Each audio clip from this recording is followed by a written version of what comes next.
Hello children, this is your GK class. In previous video we have done pages up to 5. Now today we will take page number 6, that is word bank. Using the help box, write the words having similar meaning as the following. यहाँ पर word दिए हुए हैं जिनके similar meaning होंगे, मतलब same अर्थ है, उनके सेम मीनिंग है, और जो सारे मीनिंग है, सारे वर्ड्स हैं वो पी से शुरू होंगे. ठीक है, तो फर्स्ट इज ट्राउज़र्स. ट्राउज़र्स किसको बोलते हैं? पैंट को बोलते हैं, पैंट्स. मे बी का मतलब होता है जिसकी संभावना होने की, पॉसिबिलिटी हो, प्रोबेबली. PROBABLY. फॉरगिव माफ़ करना, पार्डन. PARDON, pardon. सफरिंग का मतलब होता है पेन, दर्द. PAIN, pain. Fifth one is picture. Picture is photograph. PHOTOGRAPH. नीचे हेल्प बॉक्स दिए हुए हैं, आपको वहाँ से स्पेलिंग करेक्ट लिखने हैं जहाँ पर स्पेस दी हुई है. Sixth is small stone. Small stone का मतलब होता है छोटे छोटे पत्थर, that is called pebble. PEBBLE. Twosome मतलब दो चीज़ें जोड़ा हो जिसको बोलते हैं पेयर. PAIR. चूज़ का मतलब चुनना. पिक. PICK, pick. यहाँ आपने देखा है कि जो सभी वर्ड्स हैं वो पी से स्टार्ट हैं. ठीक है, तो उनके मीनिंग जो है, जिसको आप वर्ड मीनिंग बोलते हो या सिनोनिम बोलते हो, ये वो हैं. अब नीचे देखिए, read the following pairs of words and encircle the category SOD they belong to. S का मतलब सिमिलर, मतलब एक जैसे शब्द हैं. ऑपोजिट का मतलब ऑपोजिट हैं, विपरीत शब्द हैं. और डी मतलब डिफरेंट, दोनों ही अलग अलग हैं. First one is sweet sour, मीठा खट्टा. ये क्या है? ऑपोजिट है. हेल्प हाइंडर, ये भी क्या है? ऑपोजिट है. बियॉन्ड अंडर, ये डिफरेंट है. अंडर का मतलब होता है नीचे और बियॉन्ड का मतलब होता है एक तरफ.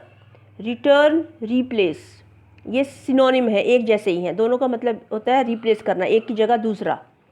कैन कंटेनर, कैन जिसमें ऑयल का कैन हो सकता है, कंटेनर कोई बर्तन हो सकता है, दोनों का सिमिलर मीनिंग है.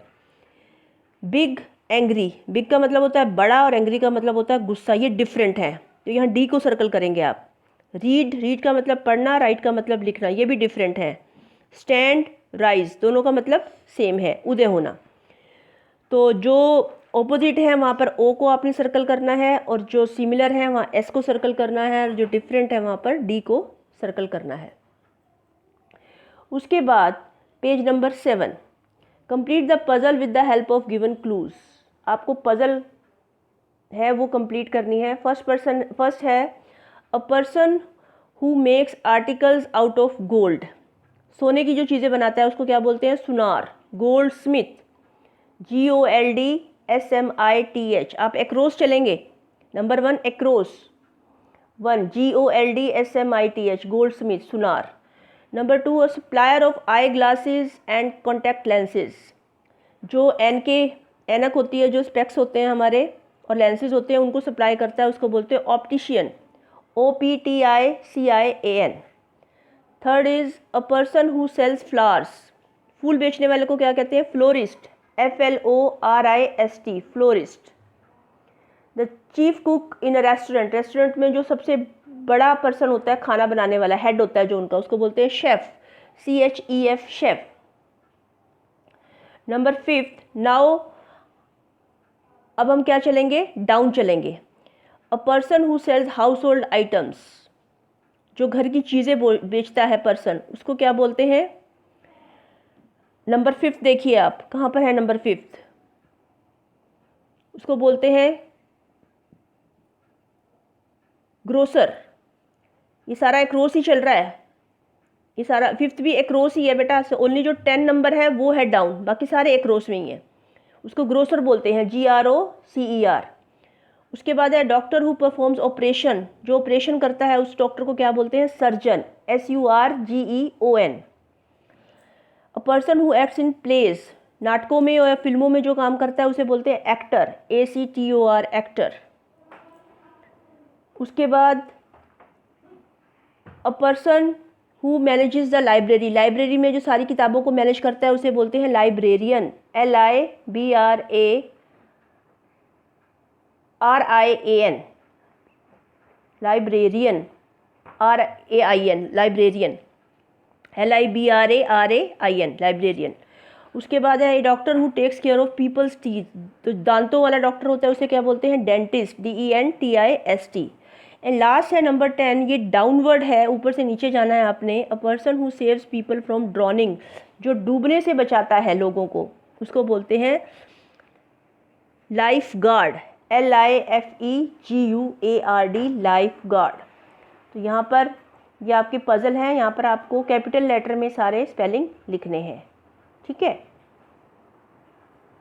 उसके बाद हम लेते हैं page number 8, the book store. Look at the kinds of books stacked in the shelf, choose the book that fits description given below. अब बुक्स दी हुई हैं, इनको आपने लिखना है कौन सी कहाँ पर आएगी। एक्सप्लेन किया हुआ है, a book that contains information and ideas about a subject, जो किसी सब्जेक्ट के बारे में होती है, जो आपकी क्लासेस की बुक्स होती हैं उनको हम बोलते हैं टेक्स्ट बुक, TEXTBOO के book. Second is a book that tells the meaning of words and list them in an alphabetical order. किसमें होते हैं सारे वर्ड्स के मीनिंग्स, डिक्शनरी में, DICTIONARY। उसके बाद अ बुक ऑफ मैप्स, जो मैप की बुक होती है जिसमें सारे मैप्स होते हैं उसको बोलते हैं atlas, ATLAS। A book about someone's life written by another person, जब एक व्यक्ति के जीवन के बारे में कोई दूसरा व्यक्ति लिखता है तो उसे बोलते हैं बायोग्राफी। मान लीजिए आपके बारे में अगर मैं लिख रही हूँ तो उसको बायोग्राफी कहेंगे, BIOGRAPHY। A book about real events people और प्लेसेस, जो वास्तविक घटनाओं के बारे में, लोगों के बारे में या जगह के बारे में लिखा जाता है उसको बोलते हैं non fiction, NONFICTION। Next is a book based on future और रीसेंट साइंटिफिक डिस्कवरीज, जो फ्यूचर पे बेस्ड होती है और वैज्ञानिक खोजों पर आधारित होती है। That deals with imaginary world, space etcetera, कल्पना की दुनिया में और स्पेस के बारे में होती है, उसे बोलते हैं science fiction, SCIENCE science, FICTION fiction. Writing that are valued as works of excellence, जिसमें वैल्यूज़ के बारे में बताया जाता है और बड़े निपुणता से जिसमें लिखा जाता है उसको बोलते हैं literature, LITERATURE, literature. Eighth one is a book based on an exciting story with sudden surprising events, जिसमें सरप्राइजेज होते हैं, सस्पेंस होता है, उसको क्या बोलते हैं, thriller, THRILLER, thriller.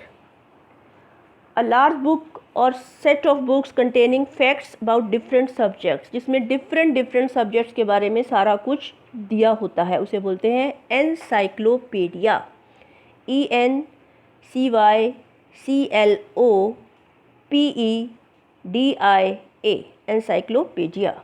And the last is a book someone writes about his own life, जब कोई व्यक्ति अपने जीवन के बारे में खुद लिखता है। मान लीजिए मैं अपनी लाइफ के बारे में खुद लिख रही हूँ तो उसे बोलेंगे ऑटोबायोग्राफी। जो दूसरा लिखता है उसको बोलते हैं बायोग्राफी, जो इंसान खुद लिखता है, पर्सन खुद लिखता है अपने बारे में, उसको बोलते हैं ऑटोबायोग्राफी, AUTOBIOGRAPHY।